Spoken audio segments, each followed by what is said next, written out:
Hi. So tonight we're going to watch Rich Cooper's interview with him, supposedly former fat guy, and see what he has to say. I've had a lot of people ask me about this. So here we are. What you got right now, like that's a far better look. Yeah, Absolutely. like there's actually Okay, no did you see question that about it. Like, picture? you've got a Let's go back to it. is the difference between poorly fitting clothing on a generally fat body versus Right there. All right, so I want you to look at this picture. Rule number one, if you're going to Photoshop something, do not use your mother's picture from her kitchen to do it. The baby in the picture right there, pay really close attention to him. He was born in 2005, May 13th. It was a Friday the 13th, the day Justin graduated from high school, him and his sister both, and I got a grandbaby. In this picture, he is less than a year old. So he's about to tell Mr. Cooper that this is a picture of him when he was 25 years old, 24, 25. Actually, it's not. This is a picture of him at 19, 20, when he was in the best physical shape of his life trying to get a scholarship. This was before his shoulder surgeries, before anything. So let's see. something that's cut to fit properly. So this is an older picture of you. Like how old are you here? Probably 24. 24, and you got like the belly hanging over the belt. It's one of those off the rack shirts versus what you got right now. Like that's a far better look. Yeah, Absolutely. like there's actually no question about it. Like you've got a far better or a far higher value, perceived value anyway, by the world, by women, by the guys as well, when you wear clothes that fit properly and complement your physique versus something that's just like pulled off the rack and it's you look like a refrigerator basically, right? Square. Yeah, absolutely. Even in fact, before I was buying custom suits, I would, even if I bought a $200 suit from somewhere like I don't know, like Dillard's, going to get that suit cut tightly fitting to me made all the difference in the world. Mm-hmm. So I really believe even a younger guy could make a huge difference in his wardrobe just by getting something cut very, very closely to him. Mm-hmm. Even if he bought it just off the rack and had it done the right way. So okay, so let's skip a little ways because it's going to glitch here in just a second. Your audio's just gone to crap on my end. Can you hear me still? I can hear you loud and clear. Yeah. It froze up and it was chopping up. Let me just get you back up about 5 seconds. I'm not sure if you guys heard that in the chat. Just let me know if it's breaking up on your end as a watcher.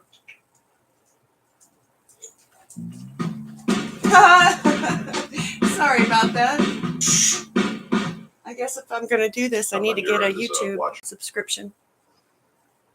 Just back up and say that again, like the last 5 to 10 seconds that I lost. Yeah. So basically, what happened is, I wasn't playing football anymore, and so instead of going to practice or going to lift weights, I would drink, and I was living more of a college lifestyle for the first time.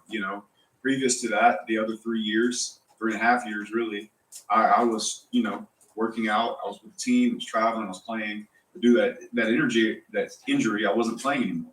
And, I drank beer and I ate pizza and I was eating in a way that didn't work without lifting. So I got up to 248 pounds, just right there at 250. And right now, I'll probably walk around when I'm in really, really good shape at about 212.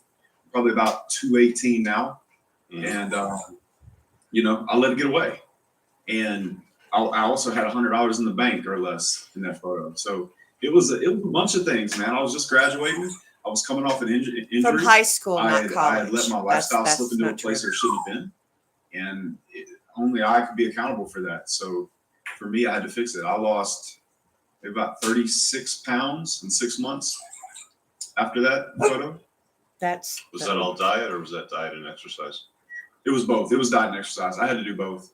Actually, I would go to an Anytime Fitness and work out, and there was an Albertsons grocery store. It's an American chain of grocery stores that had an alley right there behind it, and I had a couple of cracks in the cement that I kind of had a really personal relationship. I would do the whole sprint jog thing. And I lost the weight, and it was really hard to do. But, you know, I really feel like when you get your body in a certain shape, it kind of remembers that homeostasis thing. All right, I'm going to stop it right there. I remember that time. All right, he had just had his surgeries and he wasn't playing anymore. And he was really, really concerned about gaining weight. And, you know, he did it. I don't think it was 36 pounds, but for a man with his athletic ability, 36 pounds is nothing to lose if you're solid muscle mass and you've had 36 years of muscle memory. And so my body knows where I fluctuate. Yeah. Is kind of, you know, in the range that I'm in now. And as long as I don't get too far away from that line with discipline, it stays there. And I believe that's kind of what discipline is. I don't think it's as straight as people think it is. I think it's more of a line. And then if you kind of get away from that line and you correct yourself without going too far, you kind of get back to it. And, you know how it is. You go through those little phases, those little micro phases. And I just refuse to let myself to go past any certain point. And I've done that now for 12 years. You know, I'm 36 now, just turned 36 in December. So try to stay pretty close to it. Talk to me about the win from $100 in your pocket in the fat guy picture to where you are today. I mean, you're an entrepreneur. I think you're in the construction industry, if I recall. I am. Yeah. Yeah. Can you talk a little bit about that pivot? Yeah, sure. Absolutely. I bought the dream, Richard. I was told that if I made decent grades and I went to play college football, that I would get a college degree. And I grew up in a pretty poor family. So that I quit playing baseball and basketball and I went and played college football. And so I chose construction management. I was told it was 100% job placement and that I would be sitting in Dallas with a truck allowance and an office making $75,000 to $100,000 a year, you know, probably starting off at like 60 and making my way to 100, having healthcare, 401k. And I didn't know any better. And I graduated college in 2009. So that didn't happen.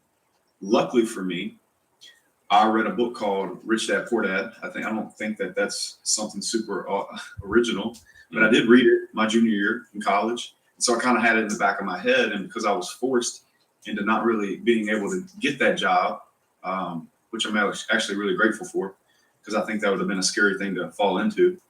I went and I dug ditches for a company called Austin Bridge and Road in a small town in North Louisiana. That job ended. I came home. I waited tables at a churrascaria called Texas de Brazil in Baton Rouge. And it was really, honestly, probably the shittiest time of my life. I was really struggling with missing my college girlfriend. I broke up with Miss Louisiana at the time. He needs to stop because I had monogamy issues He's and I didn't want to lie about it, or I didn't know how to confront it. And I didn't know how to be the person I am today. So I had that going on. I missed the girl. I had a shit job. Like the whole thing was completely fucked. It was probably the hardest time of my life. Mm-hmm. And so, how old were you at that point? Was that still around 25 or was that a little bit older? Yeah, it was right there at that point. Okay. I'd left the girl because my head was spinning and I wanted to explore my options, but I didn't know how to express that to her in a way that would keep the frame, if that makes sense. I just didn't know what I didn't know. And I broke up with her, couldn't recover her. She actually met a 6'4" Brazilian guy. I will say that she did come back years later, and she kind of lied to me about things that were going on there, but I'll digress. Leave that. So I ended up getting overhanded in the end, but I was kind of already this guy when that happened, if that makes sense. You know how they are. Mm-hmm. And so they always come back in the end. Yeah, man, yeah. So it was one of those situations where my fitness wasn't there, my money wasn't there. I didn't know what to do. Everything I've been told about what I should do was absolutely fucking wrong. Mm-hmm. You know, I say all the time that in college, in my opinion, what were the biggest lies that you had to unplug from that were wrong? You know, because there's a lot of stuff that we as guys are fed, like a lot of beliefs that kind of plug you into the matrix, you know, that don't really serve you. So what were the biggest lies that you had to unplug from? Man, that you could live in a neighborhood the size of your boss's neighborhood by working for his company, mm-hmm. You know, female nature, how love works, what love is, how women work. that's probably one of the biggest unplugs that I had to go through in my adult life. And that didn't happen until I was into my 30s. I want to get to the women in a bit later, but I want to come and talk more a bit about money and business right now. So Yeah. yeah, so just a little bit more about like the unplugging when it came to money and wealth creation and, you know, setting your life up. Absolutely. I had a lot of advice when I first started my metal building company. Stay small. What do you mean by metal building? Is that those like All right, so I don't want to continue any more of this and give it any more airtime. He's about to go into how he didn't have a father and woe is me. Nobody loved me. Nobody did anything for me, which is a bunch of BS. So I'm going to let you look really, really close. There's the baby in the picture that he's holding. That baby was born in 2005. There is Justin, 2005. The picture that he sent to this man, the Photoshop picture, was taken in between 2005 2006. Now the picture of me and Justin on here when I reviewed his honest video is what he really looked like at 25. And you know, like I said, I remember him gaining a little bit of weight. He was going on a bunch of diets. He was really concerned, you know, but the real problem was nobody was screaming his name anymore. And I see that now. You know, and he's going to go in that he never saw his dad. Well, here we go. That I sued Douglas Waller versus Julie Coffin. Doug Waller will continue to have visitation set forth in prior judgments because he did this a lot every other weekend. On the 14th paragraph of this, because his father, I mean, y'all would not believe the horror this man put our family through and the horrible lies he was telling little children. It was so bad that it is written right there. Let me read it for you. Both parents agree to promote respect, affection for the other parent. Both parents will uphold the mother and the father and will not encourage the children to use any other titles than mother and father to the person. And neither parent will make derogatory statements to the children about the other parent. But that's not what was happening. Now, he's going to go, and here's the other one. Oh gosh, I could do so much. And if you're wondering about this, signed by a judge, there's the clerk of court seal. So there's that. And he's going to go in and tell you that his father didn't love him. He didn't have, and that is not true. His stepfather raised him from the time he was 14 months old and did everything in the world for him. Paid tens of thousands of dollars every time his psycho father sued us. Quit his own business, went to work for him. You know, I'm not with that man anymore. And I don't have a lot of good things to say about his husband qualities. But I'll tell you one damn thing. That man loves Justin Waller and would have done anything in the world for him. I find this particularly egregious because Justin has family members that do have weight problems. And when you have a weight problem, whether it is you don't have metabolism, your hormones aren't right, maybe you're on a medication, maybe it's genetics. It's very, very difficult. And for him to say, oh, I know what you're going through, I went through it too. No, he does not. At 4 years old, we would go out to play at the ballpark, and he was trying to hit balls when the other little boys were playing t-ball with their games. And one of the coaches was so impressed that even though it was the middle of the season and Justin wasn't 5 yet, they let him play. So Justin has been on some kind of sports team, not just springtime, not just summer, and not just fall. He played all the sports in high school, and when he was very little, I put him into martial arts. He always was very athletic, and, you know, this wouldn't be a problem if he would go, yeah, man, I understand what you're going through. My brother's really struggling, or my sister had to take steroids. I get that. I understand. My mom's on chemo that's making her blow up like a balloon. Let me help you. Let me show you some definition. He absolutely can probably teach you a lot of wonderful things, but he's not allowed to make himself off that he was one time fat and he overcame that and all of that other bull that he's putting out there. It just is not true. And I will not stand for it. Now, I have heard a lot of these videos, and I have a lot of people telling me I don't admit to anything. You know what? When you push me enough, I have a really bad temper. And this is me controlling it. So I want to make this right. If you bought into it, I can't give you any money. I'm on a GoFundMe. I have stage 3 cancer. But I can tell you I'm sorry from the bottom of my heart.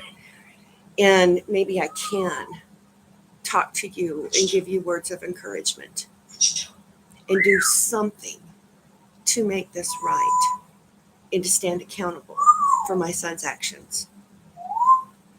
Because he's not. He's not. And I'm so very sorry. So very, very sorry. You know, he has really good genetics. He's always been an athlete, so he has 36 years of muscle memory. He's a very OCD, narcissistic man who's very concerned about how he looks. You take a look at that man right there and you listen to how he speaks and how his suits just have to be just so. Do you really think for 1 minute he ever let himself get out of control? That doesn't even make sense if you think about it.